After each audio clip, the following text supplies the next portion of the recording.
Our government's sankalp is to focus on our poor, underprivileged, and the disadvantaged. To deliver on this sankalp, and given that this is the first budget prepared in Kartavya Bhavan, we are inspired by three Kartavya. Our first Kartavya is to accelerate and sustain economic growth by enhancing productivity and competitiveness and building resilience to volatile global dynamics.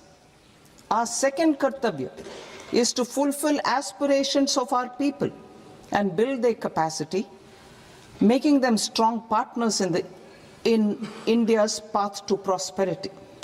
Our third Kartavya, aligned with our vision of Sabka Saath, Sabka Vikas, is to ensure that every family, community, region, and sector has access to resources, amenities, and opportunities for meaningful participation.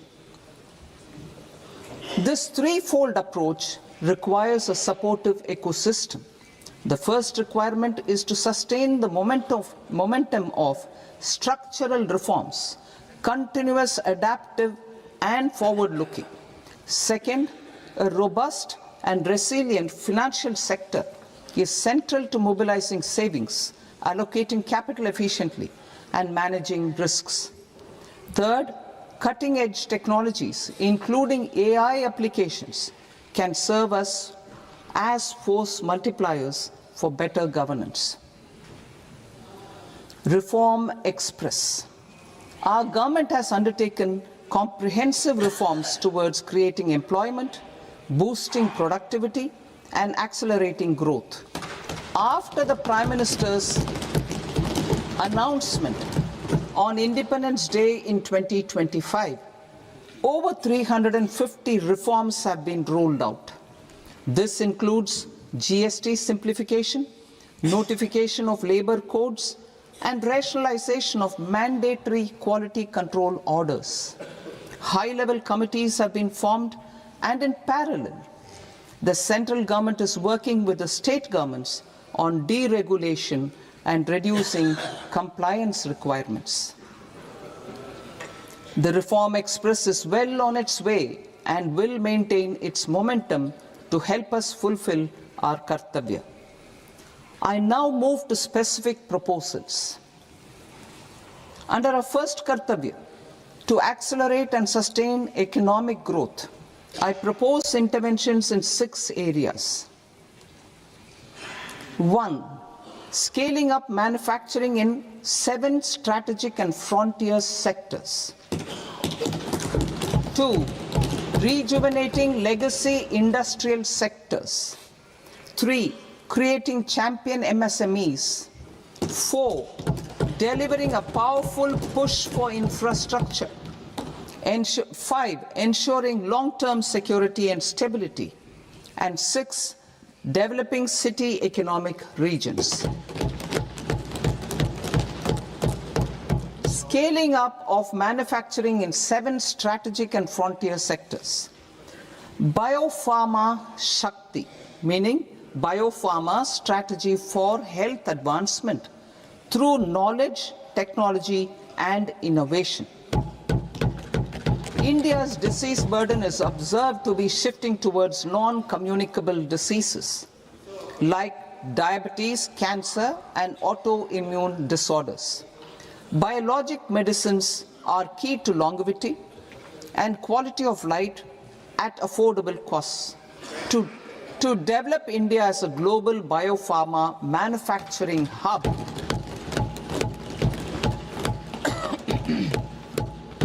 I propose the Biopharma Shakti with an outlay of 10,000 crores over the next 5 years.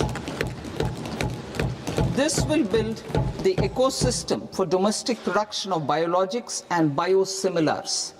The strategy will include a biopharma-focused network with 3 new national institutes of pharmaceutical education and research, popularly known as NIPERS, and upgrading 7 existing ones, It will also create a network of 1,000 accredited India clinical trials sites. We propose to strengthen the Central Drug Standard Control Organization to meet global standards and approved timeframes through and approval timeframes through a dedicated scientific review cadre and specialists. India's Semiconductor Mission 1.0 expanded India's semiconductor sector capabilities. Building on this, we will launch ISM 2.0 to produce equipment and materials, design full-stack Indian IP, and fortify supply chains. We will also focus on industry-led research and training centers to develop technology and skilled workforce. The Electronics Components Manufacturing Scheme, launched in April 2025 with an outlay of 22,919 crores, already has investment commitments at double the targets. We propose to increase the outlay to 40,000 crores to capitalize on this momentum.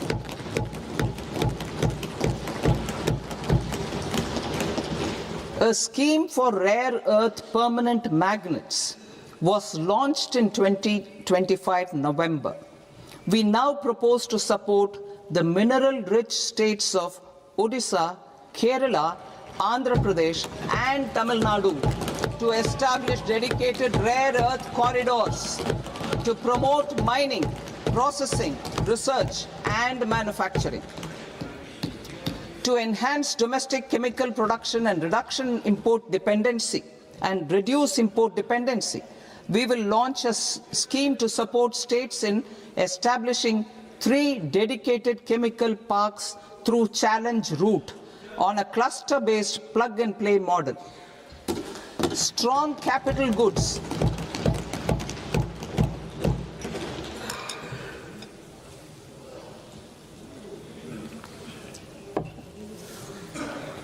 Strong capital goods capability is a determinant of productivity and quality across different sectors. Towards building this capacity, I propose the following.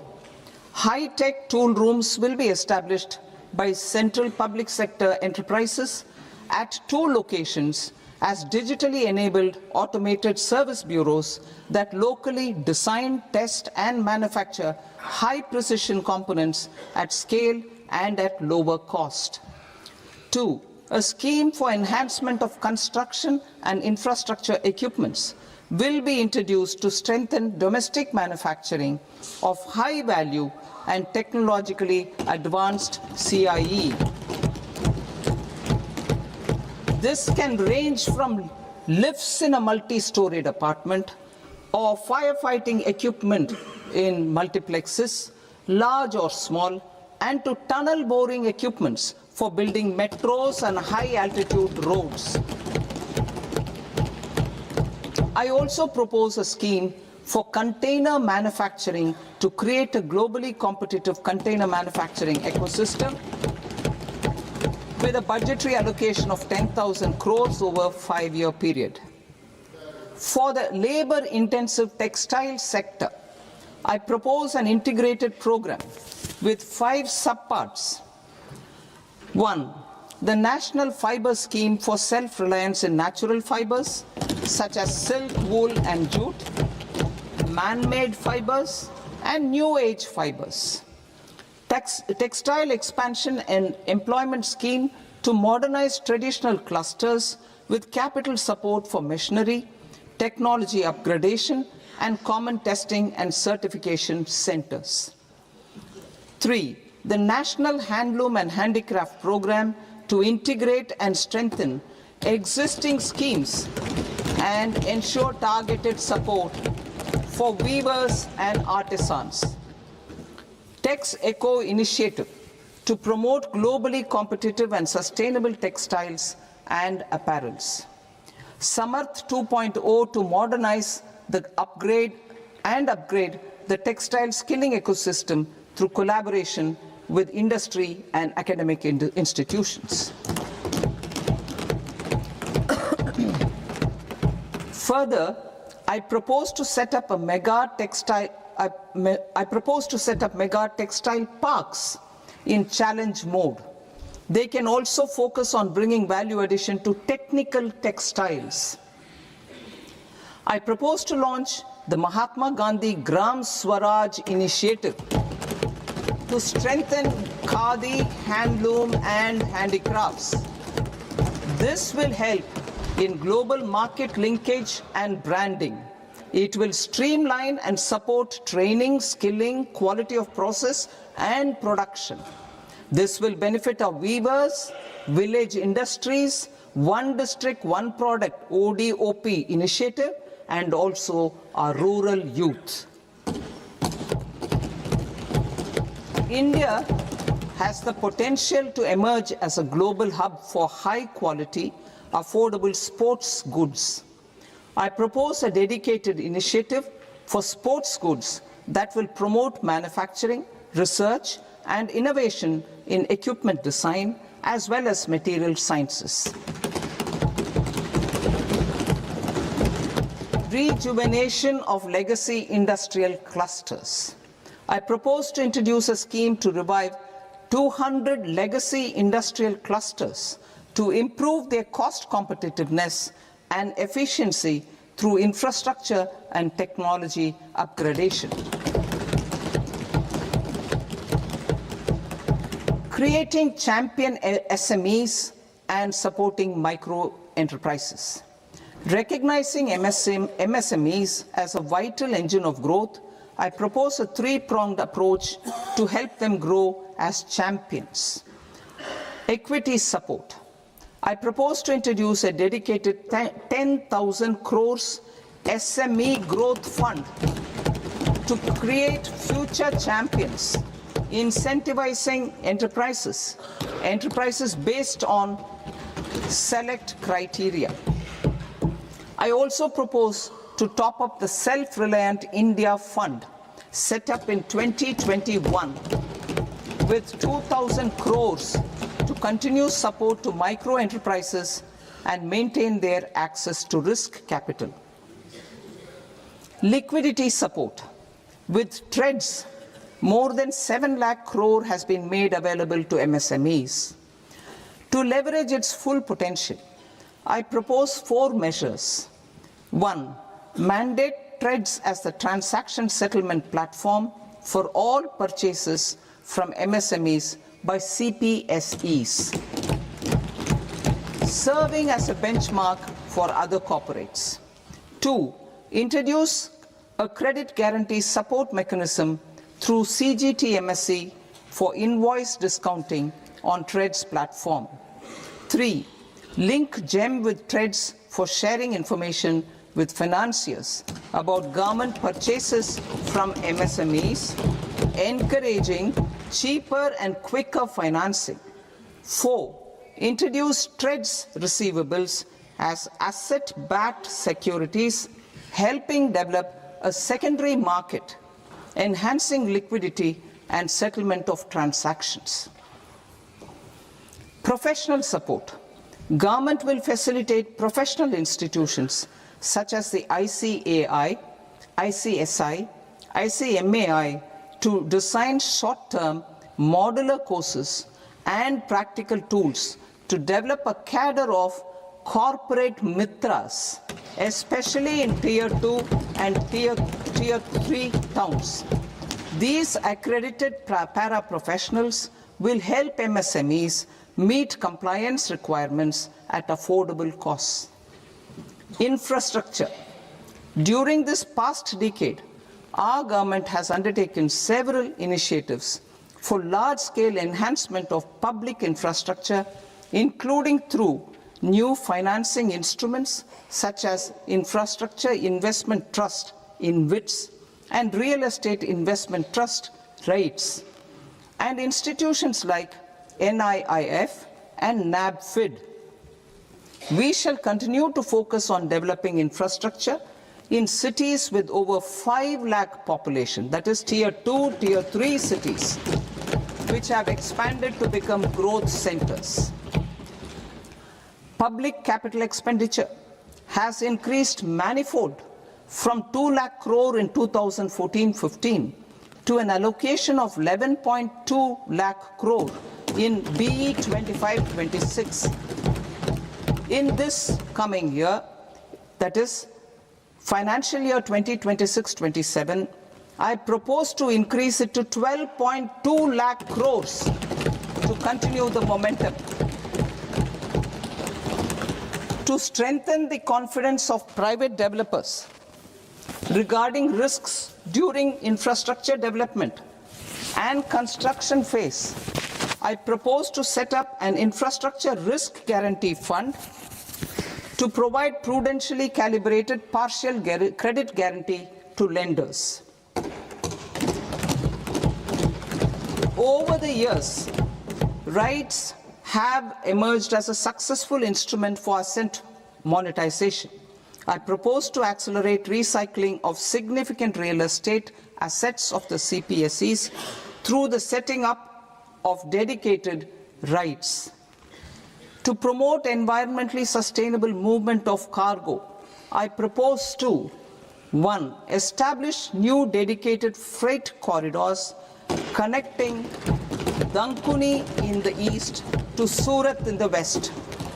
Operationalize 20 new national waterways over the next 5 years, starting with National Waterways 5 in Orissa to connect mineral-rich areas of Talcher and Angul and industrial centers like Kalinga Nagar to the ports of Paradeep and Dhamra. Training institutes will be set up as regional centers of excellence for development of required manpower for these waterways.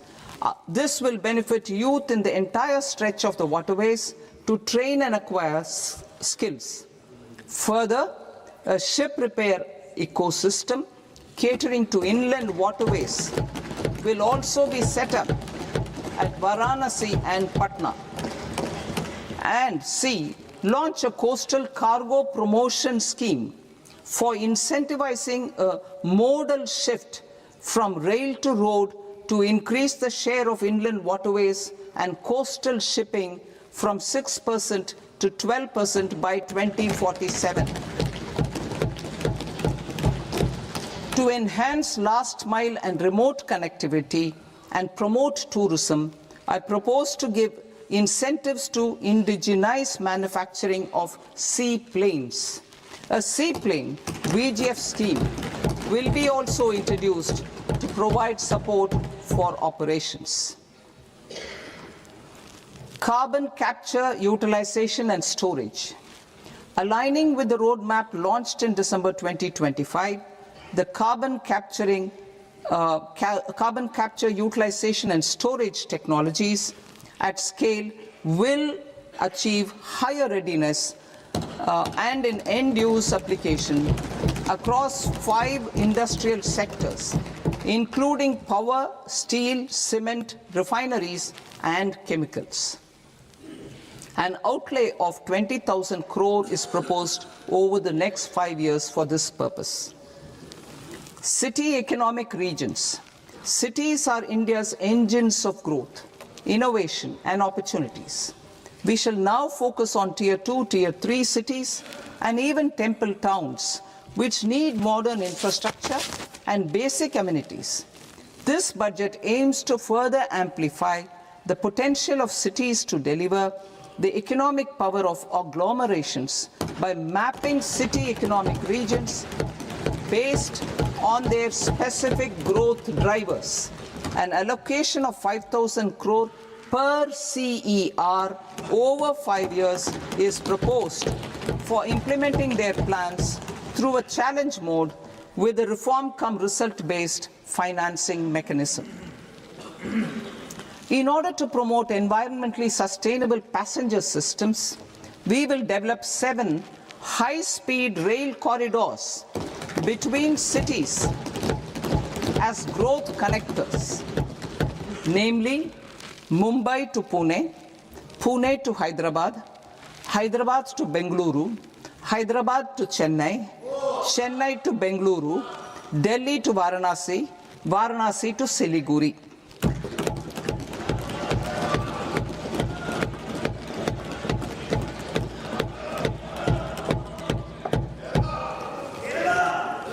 Financial sector. The Indian banking sector today is characterized by strong balance sheet, historic highs in profitability, improved asset quality, and coverage exceeding 98% of villages in the country. At this juncture, we are well placed to futuristically evaluate the measures needed to continue on the path of reform-led growth of this sector. I propose setting up a high-level committee on banking for Vikasit Bharat. High-level committee on banking for Vikasit Bharat to comprehensively review the sector and align it with India's next phase of growth, while safeguarding financial stability, inclusion, and consumer protection. The vision for NBFCs for Vikasit Bharat has been outlined with clear targets for credit disbursement and technology adoption in order to achieve scale and improve efficiency in the public sector NBFCs. As a first step, it is proposed to restructure the Power Finance Corporation and Rural Electrification Corporation. I propose a comprehensive review of the foreign exchange management non-debt instruments rules to create a more contemporary, user-friendly framework for foreign investments consistent with India's evolving economic priorities. Corporate bond market. I propose to introduce a market-making framework with suitable access to funds and derivatives on corporate bond indices. I also propose to introduce total return swaps on corporate bonds. Municipal bonds. To encourage the issuance of municipal bonds of higher value by larger cities, I propose an incentive of 100 crore rupees for a single bond issuance. 100 crore rupees for a single bond issuance of more than 1,000 crore. The current scheme under Amrit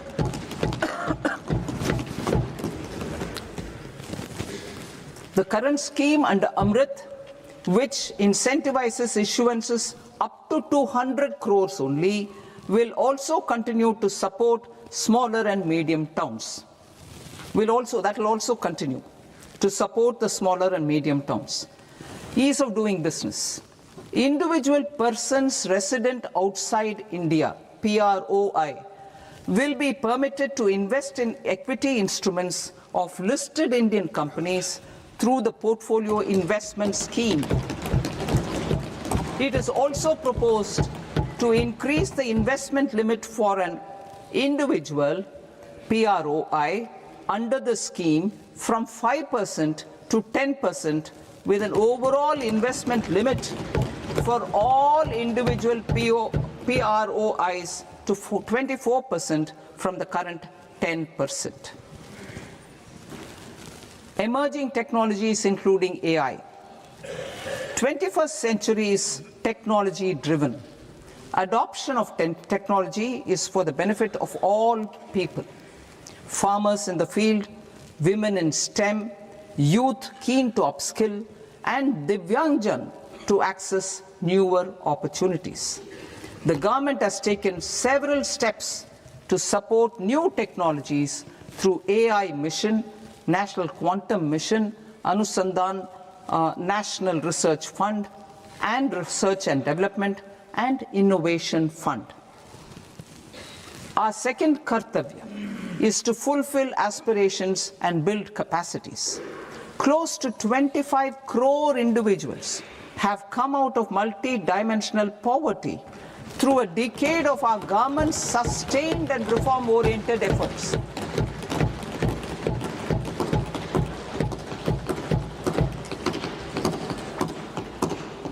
Our government has therefore decided to place a renewed emphasis on the service sector to provide a pathway to fulfilling aspirations of a youthful India with the following measures. I propose to set up a high-powered Education to Employment and Enterprises Standing Committee to recommend measures that focus on services sector as a core driver of Vikasit Bharat. This will make us a global leader in services with a 10% global share by 2047.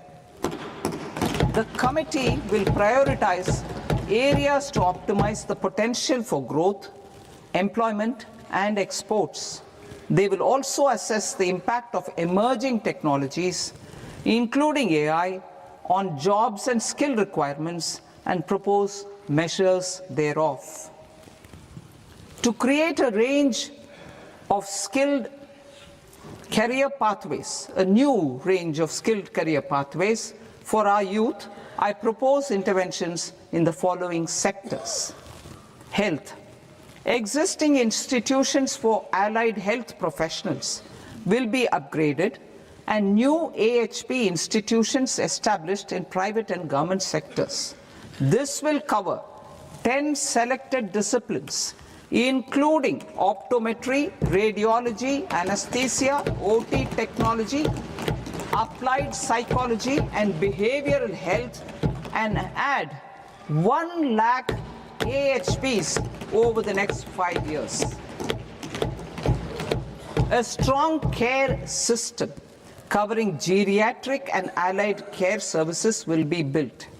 A variety of NSQF aligned programs will be developed to train multi-skilled caregivers, combining core care and allied skills such as wellness, yoga, and operation of medical assistive devices.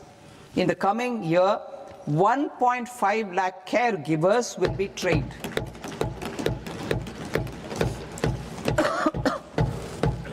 Hubs for medical value tourism. To promote India as a hub for medical tourism services, I propose to launch a scheme to support states in establishing 5 regional medical hubs in partnership with the private sector. These hubs will serve as integrated healthcare complexes that combine medical, educational, and research facilities. They will have Ayush centers, medical value tourism facilitation centers, and infrastructure for diagnostics, post-care, and rehabilitation. These hubs will provide diverse opportunities, job opportunities for health professionals, including doctors and AHPs. Ancient Indian yoga, already respected in several parts of the world, was given a mass global recognition when Honorable Prime Minister took it to the UN. Post-COVID, Ayurveda gained a similar global acceptance and recognition. Exporting quality Ayurveda products helps farmers who grow the herbs and youth who process the products. To meet growing global demand, a few more steps are being taken. I propose to 1.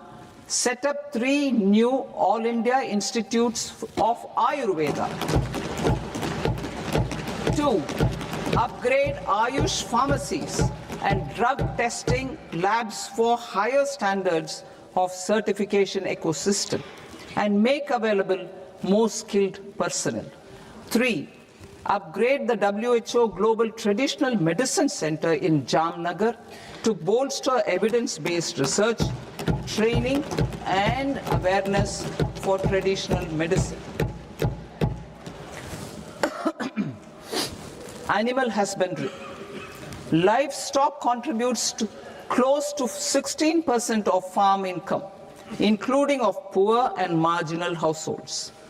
To scale up availability of veterinary professionals by more than 20,000, I propose to roll out a loan-linked capital subsidy support scheme for establishment of veterinary and para-veterinary colleges, veterinary hospitals, diagnostic laboratories, and breeding facilities in private sector. Collaboration between Indian and foreign institutions will also be facilitated. Orange economy. India's animation, visual effects, gaming and comics sector, AVGC sector, is a growing industry projected to require 2 million professionals by 2030. I propose to support the Indian Institute of Creative Technologies, Mumbai, in setting up AVGC content creator labs in 15,000 secondary schools all over the country and 500 colleges. The Indian design industry is expanding rapidly, and yet there is a shortage of Indian designers. I propose to establish, through Challenge Route, a new National Institute of Design to boost design education and development in the eastern region of India. Education. Our government will support states through Challenge Route in creating 5 university townships in the vicinity of major industrial and logistics corridors. These planned academic zones will host multiple universities, colleges and research institutions, skill centers and residential complexes. In higher education, STEM institutions, prolonged hours of study and laboratory work pose some challenges for girl students. Through VGF, Viability Gap Funding and capital support, one girls' hostel will be established in every district.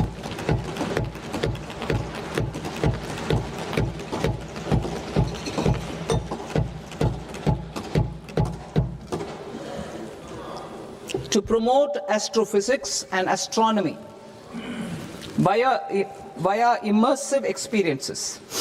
4 telescope infrastructure facilities will be set up or upgraded.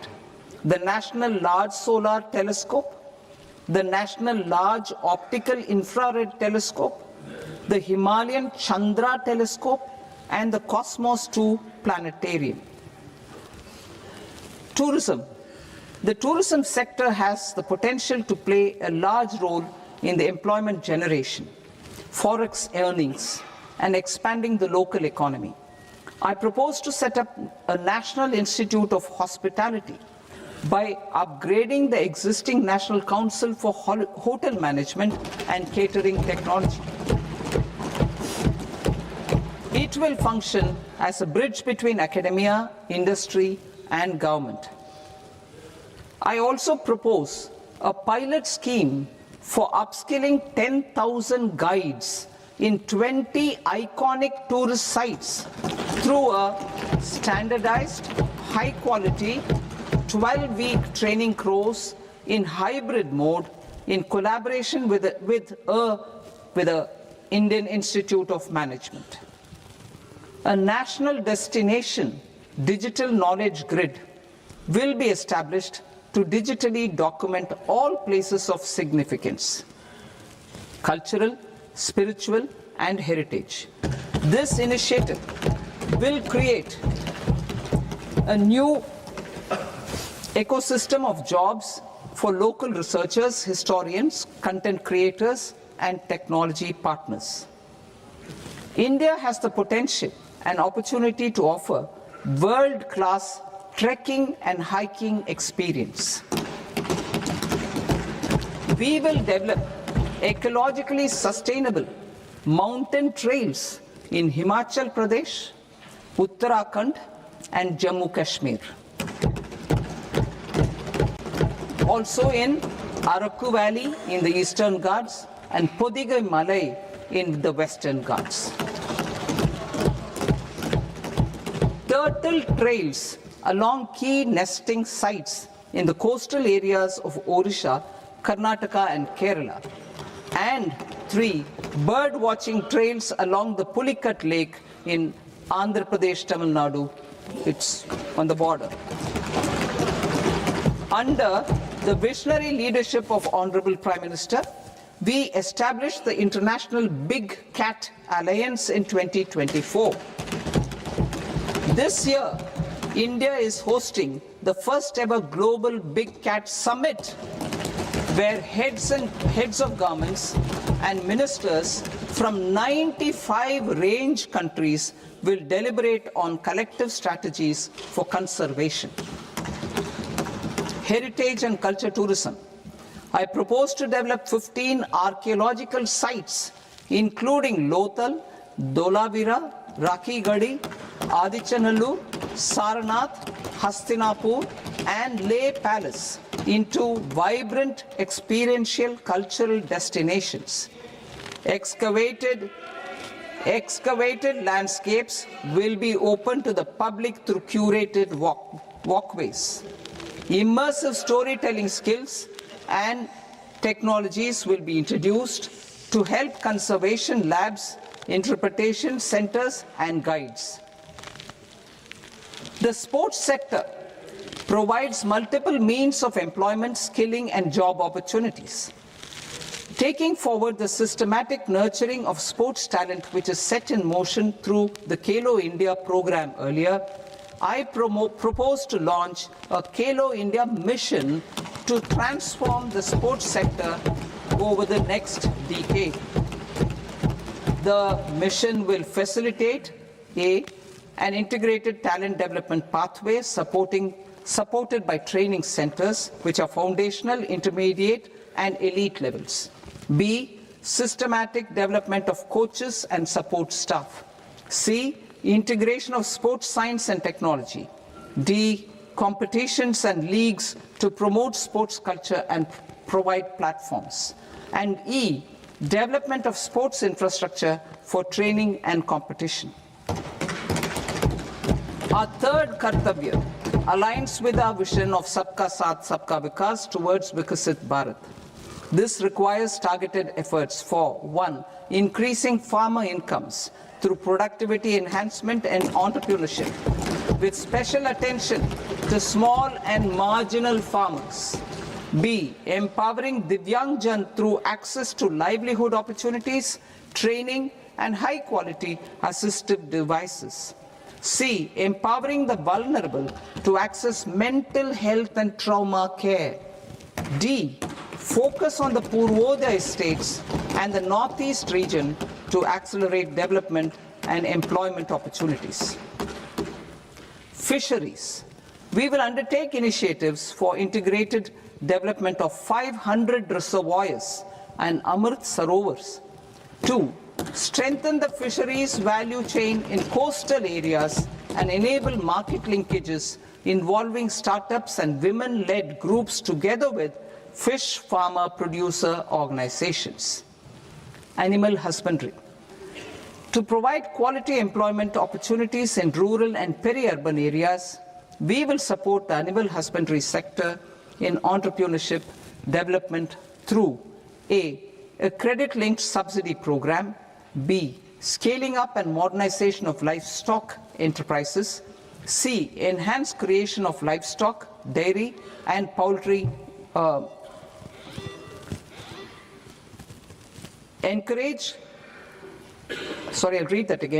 creation of livestock, dairy, and poultry-focused integrated value chains. And D. Encourage creation of livestock farmer-producer organizations. High-value agriculture. To diversify farm outputs, increase productivity, enhance farmers' incomes, and create new employment opportunities, we will support high-value crops such as coconut, sandalwood, cocoa, cashew in the coastal areas, agar trees in Northeast, and nuts such as almonds, walnuts, and pine nuts in our hilly regions. All of them will be supported. India is the world's largest producer of coconuts. About 30 million people, including nearly 10 million farmers, depend on coconuts for their livelihood. To further enhance competitiveness in coconut production, I propose a coconut promotion scheme to increase production and enhance productivity through various interventions, including replacing and non-productive trees with new saplings or plants or varieties in major coconut growing states. A dedicated program is proposed for Indian cashew and cocoa to make India self-reliant in raw cashew and coconut production and processing, enhance export competitiveness, and transform Indian cashew and Indian cocoa into premium global brands by 2030. Sandalwood. Sandalwood is closely linked to India's social and cultural heritage. Our government will partner with state governments to promote focused cultivation and post-harvest processing to restore the glory of the Indian sandalwood ecosystem, to rejuvenate old, low-yielding orchards, and expand high-density cultivation of walnuts, almonds, and pine nuts. We will support a dedicated program to enhance farmer incomes and in bringing value addition by engaging youth. Bharat Vistar, that is virtually integrated system to access agricultural resources. I propose to launch Bharat Vistar, a multilingual AI tool that shall integrate the AgriStack portals and the ICAR package on agricultural practices with AI systems. This will enhance farm productivity, enable better decisions for farmers, and reduce risk by providing customized advisory support. She Marts for rural women-led enterprises. Building on the success of Lakpati Didi program, I propose to help women take the next step from credit-linked livelihoods to being owners of enterprises. Self-help entrepreneur, She Marts will be set up as community-owned retail outlets within the cluster-level federations through enhanced and innovative financing instruments. Empowering Divyangjan. Divyangjan Kaushal Yojana. Information technology, AVGC sectors, hospitality and food and beverages sectors often offer task-oriented and process-driven roles which are suitable for Divyangjan. We will ensure dignified livelihood opportunities through industry-relevant and customized training specific to each Divyangjan group. Divyang Sahara Yojana. Timely access to high-quality assistive devices for all eligible Divyangjan is a fundamental need. I propose to 1. Support the Artificial Limbs Manufacturing Corporation of India, Alimco, to set up and to scale up production of assistive devices, invest in R&D and AI integration, strengthen PM Divyasha Kendras, and support setting up of assistive technology marts as modern retail style centers where Divyangjan and senior citizens can see, try and purchase assistive products. Reaffirming our commitment to mental health and trauma care. There are no national institutes for mental health care in North India. We will therefore set up a NIMHANS 2 and also upgrade national mental health institutes in Ranchi and in Tezpur as regional apex institutions. Emergencies expose families, particularly the poor and vulnerable, to unexpected expenditure. We will strengthen and increase these capacities by 50% in district hospitals by establishing emergency and trauma care centers. Focus on Purvodaya states and northeastern regions. Purvodaya, I propose the development of an integrated East Coast industrial corridor with a well-connected node at Durgapur, creation of 5 tourism destinations in 5 Purvodaya states, and the provision of 4,000 e-buses. Buddhist sites in northeastern region.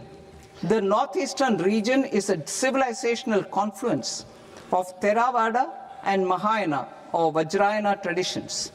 I propose to launch a scheme for development of Buddhist circuits in Arunachal Pradesh, Sikkim, Assam, Manipur, Mizoram, and Tripura.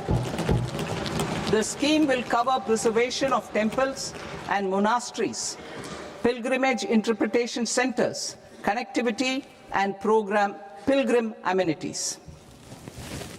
16th Finance Commission. On 17th November 2025, the 16th Finance Commission submitted its report to the President.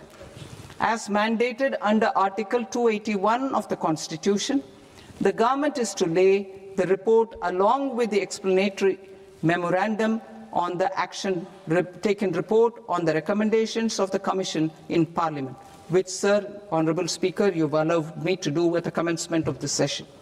The government has accepted the recommendation of the Commission to retain the vertical share of devolution at 41%. As recommended by the Commission, I have provided 1.4 lakh crores of rupees to the states for the year 2026-2027 as Finance Commission grants.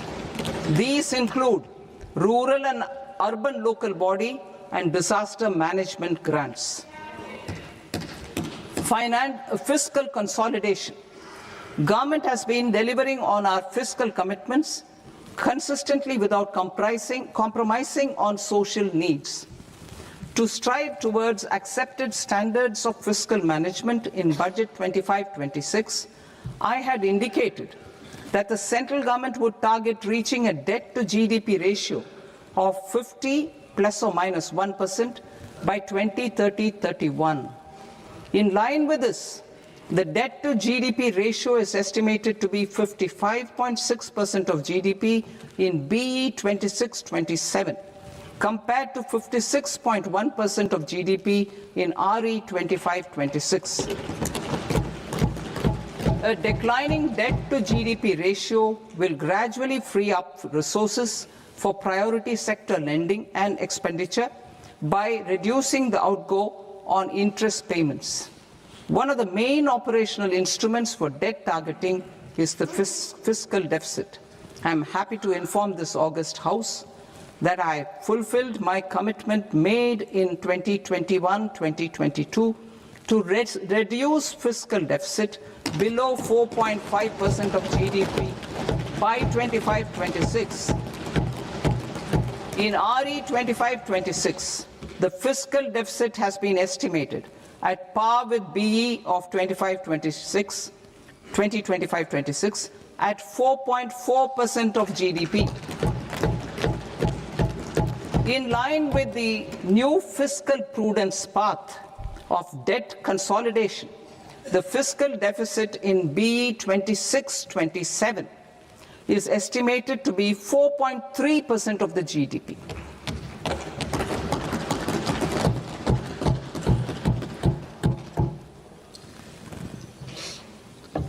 The revised estimates of the non-debt receipts are 34 lakh crore rupees, of which the centre's net tax receipts are 26.7 lakh crore.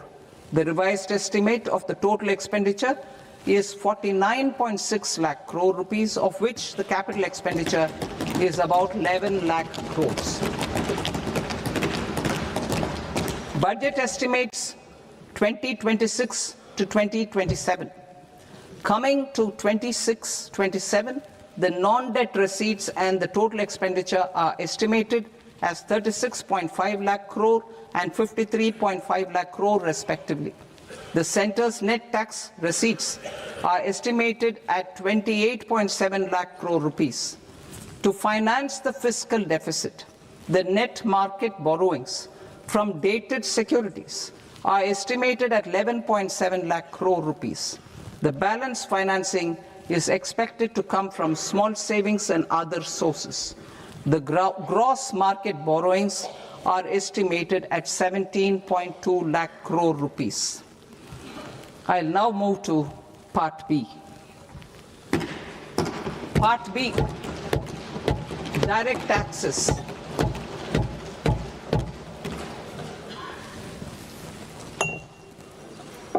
Honorable Speaker, sir, I now present my proposals on direct taxes. New Income Tax Act.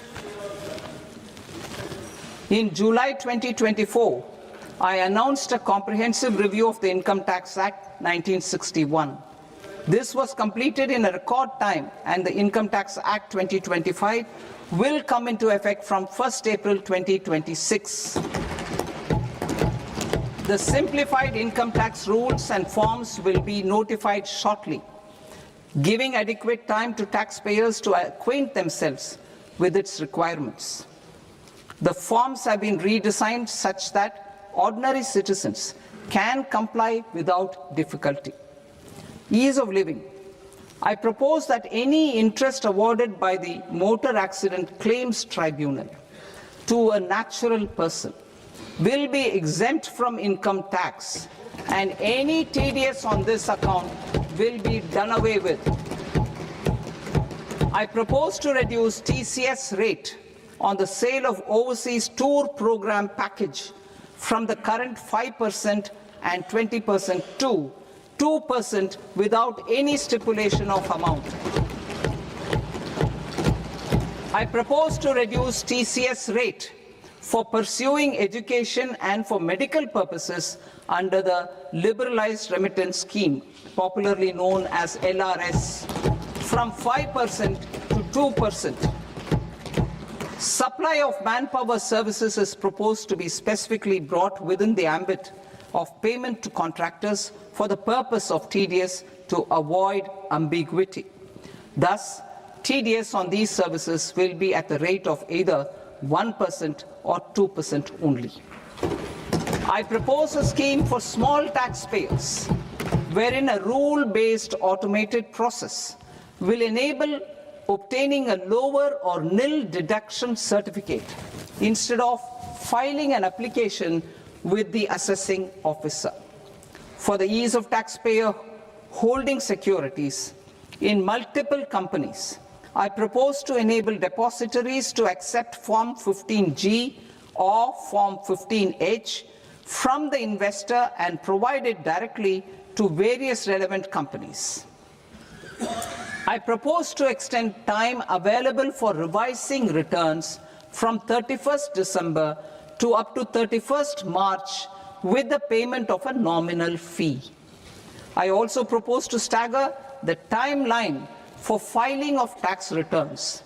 Individuals with ITR 1 and ITR 2 returns will continue to file till 31st July, and non-audit business cases or trusts are proposed to be allowed time till 31st August. TDS on sale of immovable property by a non-resident is proposed to be deducted and deposited through resident buyers and his or her PAN-based challan instead of requiring a TAN, which is a temporary accounting number. To address practical issues of small taxpayers like students, young professionals, tech employees, relocated NRIs, and such others, I propose to introduce a one-time 6-month foreign asset disclosure scheme for these taxpayers to disclose income or assets below a certain size. This scheme would be applicable for two categories of taxpayers, namely A, who did not disclose their overseas income or assets, and B, who disclosed their overseas income and or paid due tax but could not declare the asset acquired. For category A, the limit of undisclosed income or asset is proposed to be up to 1 crore rupees. they need to pay 30% of fair market value of asset or 30% of undisclosed income as tax and 30% as additional income tax in lieu of penalty and would thereby get immunity from prosecution. For category B, asset value is proposed to be up to 5 crore rupees. Here, immunity from both penalty and prosecution will be available with a payment of fee of 1 lakh rupees. Rationalizing penalty and prosecution. Multiplicity of proceedings are hindrance to the ease of doing business. I propose to integrate assessment and penalty proceedings by way of a common order for both. There will be no interest liability on the taxpayer on the penalty amount for the period of appeal before the first appellate authority, irrespective of the outcome of appeal process. Further, quantum of prepayment is being reduced from 20% to 10% and will continue to be calculated only on core tax demand. As an additional measure for reducing litigation, I propose to allow taxpayers to update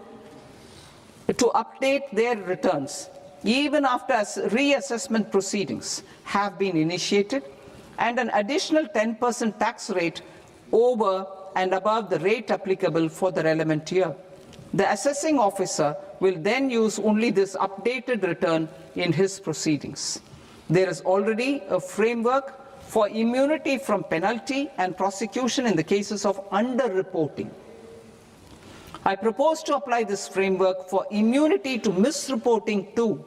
However, in such a case, the taxpayer will need to pay 100% of the tax amount as an additional income tax over and above the tax and interest due.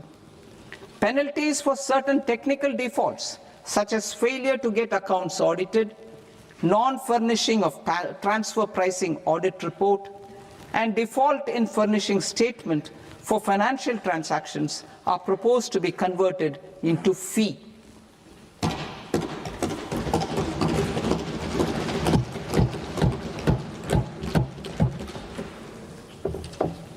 I propose to rationalize prosecution framework under Income Tax Act while maintaining a careful balance for deterrence in some serious offence. Non-production of books of account and documents and requirement of TDS payment where payment is made in kind are being decriminalized. Further, minor offences will attract fine only. The remaining prosecutions will be graded commensurate with the quantum of offence. They will entail only simple imprisonment with maximum imprisonment reduced to 2 years and power to courts to convert even those into fines. There is no penalty. There is no penalty presently for non-disclosure of non-immovable foreign assets with aggregate value less than 20 lakh rupees. I propose to also provide them with immunity from prosecution with retrospective effect from 1/10/2024.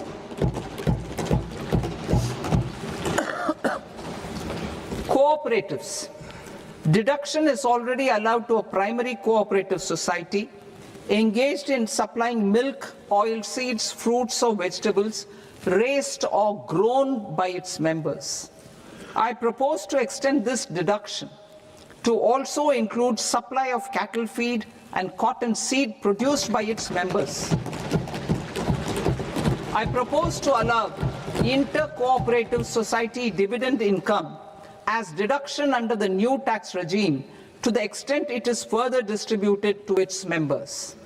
I further propose to allow exemption for a period of 3 years to dividend income received by a notified national cooperative federation on their investments made in companies up to 31/1/2026. This exemption would be allowed only for dividends further distributed to its member cooperatives.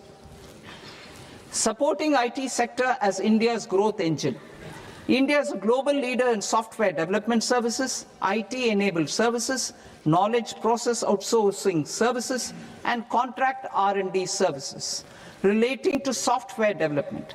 These businesses and their segments are quite interconnected with each other. All these services are proposed to be clubbed under a single category of information technology services with a common safe harbor margin of 15.5% applicable to all. The threshold for availing safe harbor for IT services is being enhanced substantially from 300 crore rupees to 2,000 crore rupees. Safe harbor for IT services shall be approved by an automated rule-driven process without any need for tax officer to examine and accept the application. Once applied by an IT services company, the same safe harbor can be continued for a period of 5 years at a stretch at its choice. For IT services companies who want to conclude advanced pricing agreement, APA, I propose to fast-track unilateral APA process for IT services and endeavor to conclude it within a period of 2 years. The period of 2 years can be extended by a further period of 6 months on taxpayers' request. I propose to extend the facility of modified returns available to the entity entering APA to its associated entities also. Attracting global business and investment. Recognizing the need to enable critical infrastructure and boost investment in data centers, I propose to provide tax holiday till 2047 to any foreign company that provides cloud services to customers globally by using data center services from India. It will, however, need to provide services to Indian customers through an Indian reseller entity. I also propose to provide a safe harbor of 15% on cost in case the company providing data center services from India is a related entity. To harness the efficiency of just-in-time logistics for electronic manufacturing, I propose to provide safe harbor to non-residents for component warehousing in a bonded warehouse at a profit margin of 2% of the invoice value. The resultant tax of about 0.7% will be much lower than in competing jurisdictions. To provide fillip to toll manufacturing in India, I propose to provide exemption from income tax for 5 years to any non-resident who provides capital goods, equipment, or tooling to any toll manufacturer in a bonded zone. To encourage vast pool of global talent to work in India for a longer period of time, I propose to provide exemption to global, non-India sourced income of a non-resident expert for a stay period of 5 years under notified schemes. I propose to provide exemption from minimum alternate tax, the MAT, to all non-residents who pay tax on presumptive basis. Tax administration. I propose to constitute a joint committee of Ministry of Corporate Affairs and Central Board of Direct Taxes for incorporating the requirements of income computation and disclosure standards, the ICDS, in the Indian Accounting Standards, IND AS itself. Separate accounting requirement based on ICDS will be done away with from the tax year 27-28. To support Prime Minister Modi's vision of homegrown accounting and advisory firms to become global leaders, I propose to rationalize the definition of accountant for the purposes of safe harbor rules. Other tax proposals. Change in taxation of buyback was brought in to address the improper use of buyback route by promoters.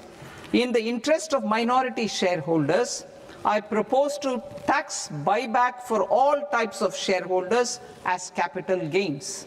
However, to disincentivize misuse of tax arbitrage, promoters will pay an additional buyback tax. This will make effective tax 22% for corporate promoters. For non-corporate promoters, the effective tax will be 30%.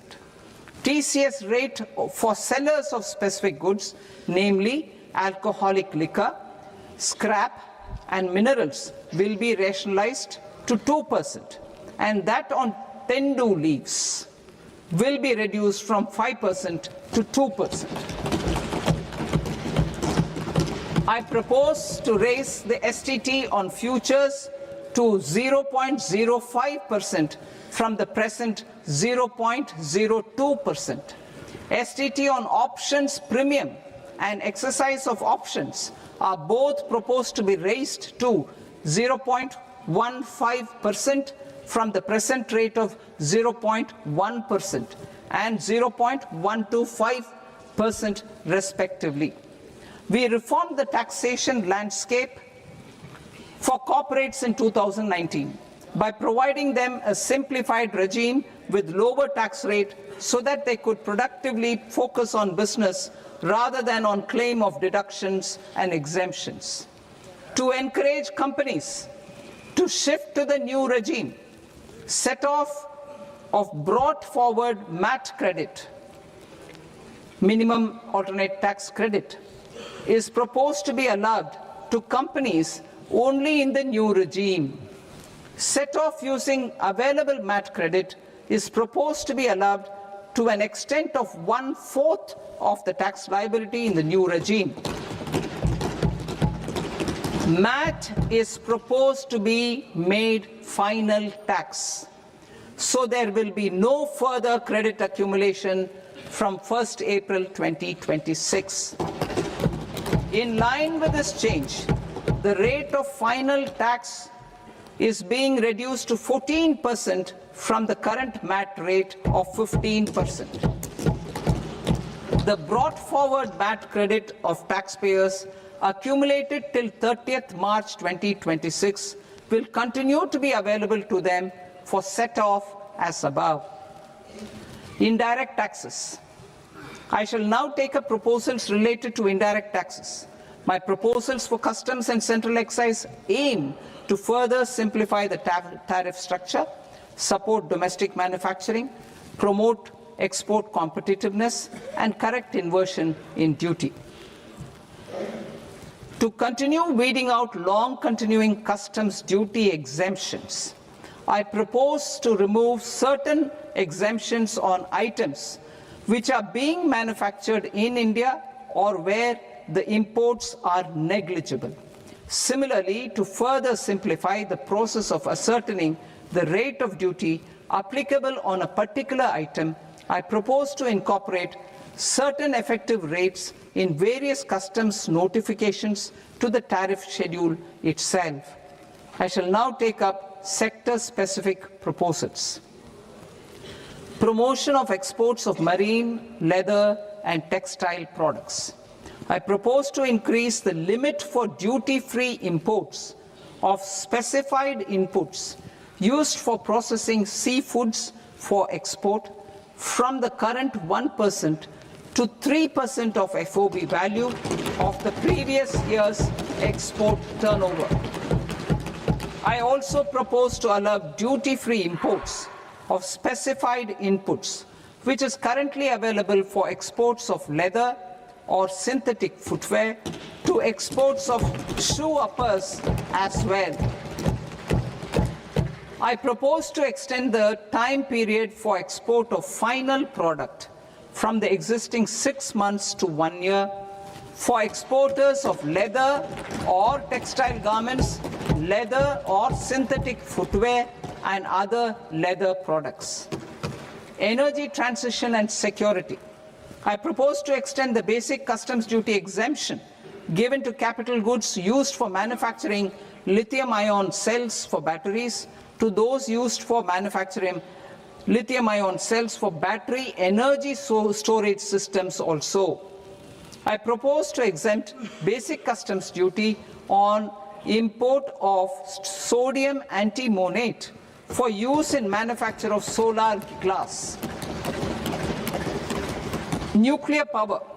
I propose to extend the existing basic customs duty exemption on imports of goods required for nuclear power projects till the year 2035 and expand it for all nuclear plants irrespective of their capacity. Critical minerals. It is proposed to provide basic customs duty exemption to the import of capital goods required for the processing of critical minerals in India. Biogas blended CNG. I propose to exclude the entire value of biogas while calculating the central excise duty payable on biogas blended CNG. Civil and defense aviation. I propose to exempt basic customs duty on components and parts required for the manufacture of civilian training and other aircrafts. It is proposed to exempt basic customs duty on raw materials imported for the manufacture of parts of aircraft to be used in maintenance, repair, or overall requirements by units in the defense sector. Electronics. To deepen value addition in the consumer electronics sector, I propose to exempt basic customs duty on specified parts used in the manufacture of microwave ovens. Special economic zone. To address the concerns arising about utilization of capacity by manufacturing units in the special economic zones due to global trade disruptions, I propose as a special one-time measure to facilitate sales by eligible manufacturing units in SEZs to the domestic tariff area at concessional rates of duty. The quantity of such sales will be limited to a prescribed proportion of their exports. Necessary regulatory changes will be undertaken to operationalize the measures while ensuring level playing field for the units working in the DTA. Ease of living. To rationalize the customs duty structure for goods imported for personal use, I propose to reduce the tariff rate on all dutiable goods imported for personal use from 20% to 10%. To provide relief to patients, particularly those suffering from cancer, I propose to exempt basic customs duty on 17 drugs or medicines. I propose also to add 7 more rare diseases for the purposes of exempting import duties on personal imports of drugs, medicines, and food for special medical purposes used in their treatment. Customs process. India's role and share in the global trade is poised for a major leap in line with our ambition and journey towards Vikasit Bharat. In this regard, I propose many measures for custom processes to have minimal intervention for smoother and faster movement of goods and greater certainty to the trade. Trust-based systems. I propose to enhance duty deferral period for Tier 2 and Tier 3 authorized economic operators, known as AEOs, from 15 days to 30 days. I propose to provide eligible manufacturer importers the same duty deferral facility.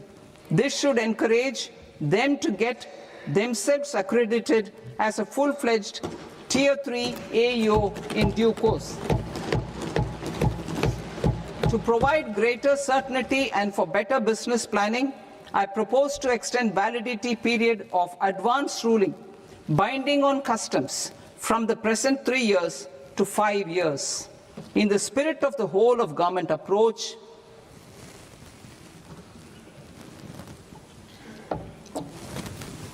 Government agencies will be encouraged to leverage AEO accreditation for preferential treatment in clearing their cargo. Regular importers with trusted long-standing supply chains will be recognized in the risk system so that the need for verification of their cargo every time can be minimized. Export cargo using electronic sealing.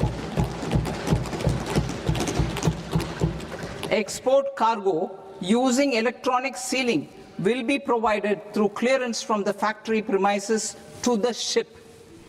For import of goods not needing any compliance, filing of bill of entry by a trusted importer and arrival of goods will automatically notify customs for completing their clearance formalities. This will enable goods to be released immediately on arrival. The customs warehouse framework will be transformed into a warehouse operator-centric system with a self-declarations, electronic tracking, and risk-based audit. These reforms will move away from the current system of officer-dependent approvals and reduce transaction delays and compliance costs. Ease of doing business. Approvals required for cargo clearance from various government agencies will be seamlessly processed through a single and interconnected digital window by the end of the financial year. Processes involved in clearance of food, drugs, plant, and animal and wildlife products, accounting for about 70% of interdicted cargo, will be operationalized on this system by April 2026 itself. For goods not having any compliance requirement, clearance will be done by customs immediately after online registration is completed by the importer, subject to the payment of duty. Customs integrated system will be rolled out in 2 years as a single integrated and scalable platform for all customs processes. Utilization of non-intrusive scanning with advanced imaging and AI technology for risk assessment will be expanded in a phased manner with the objective to scan every container across all the major ports. New export opportunities to support Indian fishermen to fully harness the economic value of marine resources beyond our territorial waters. The following measures will be taken. A. Fish catch by an Indian fishing vessel in exclusive economic zone or on the high seas will be made free of duty. Landing of such fish on foreign port will be treated as export of goods. Safeguards will be put in place to prevent misuse during fish catch, transit, or transshipment. To support aspirations of India's small businesses, artisans, and startups to access global markets through e-commerce, I am pleased to announce complete removal of the current value cap of 10 lakh rupees per consignment on courier exports. In addition, handling of rejected and returned consignments will be improved with effective use of technology for identifying such consignments. I propose to revise provisions governing baggage clearance during international travel to address genuine concerns of passengers. The revised rules will enhance duty-free allowances in line with the present-day travel realities and provide clarity in temporary carriage of goods brought in or taken out.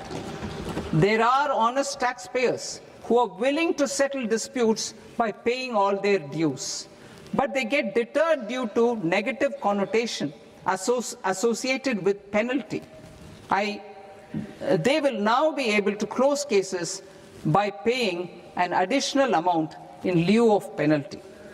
Honorable Speaker, sir, with this, I commend the budget to this august House. Jai Hind.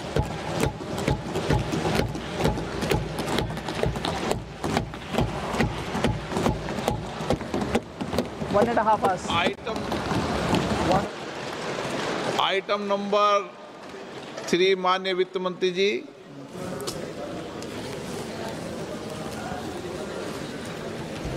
Item number 2, sir. 3।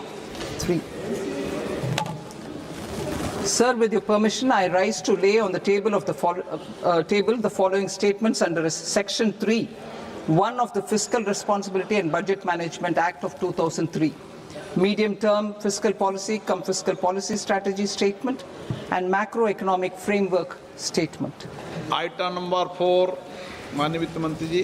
Sir, with your permission, I move for leave to introduce the Finance Bill 2026. प्रश्न ये कि विधेयक को पुनर्स्थापित करने की अनुमति प्रदान की जाए।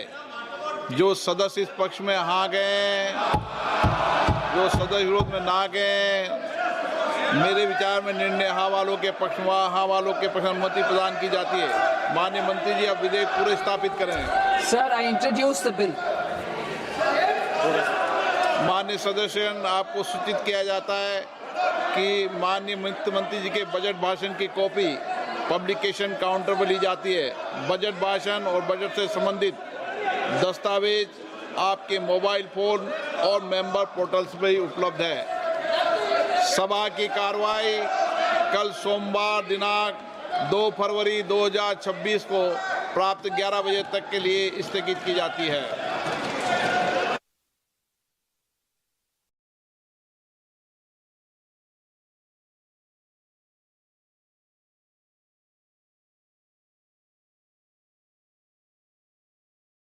Recommendations contained in the above report. Item number 2 माननीय वित्त मंत्री Nirmala Sitharaman ji.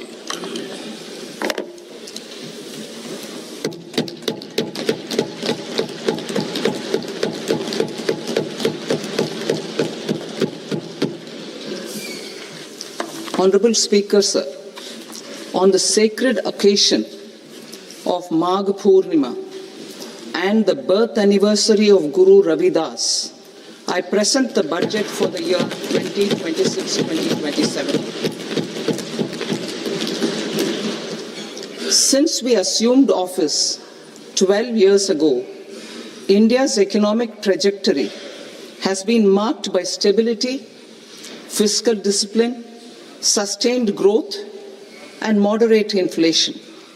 This is the result of conscious choices we have made, even in times heightened uncertainty and disruption.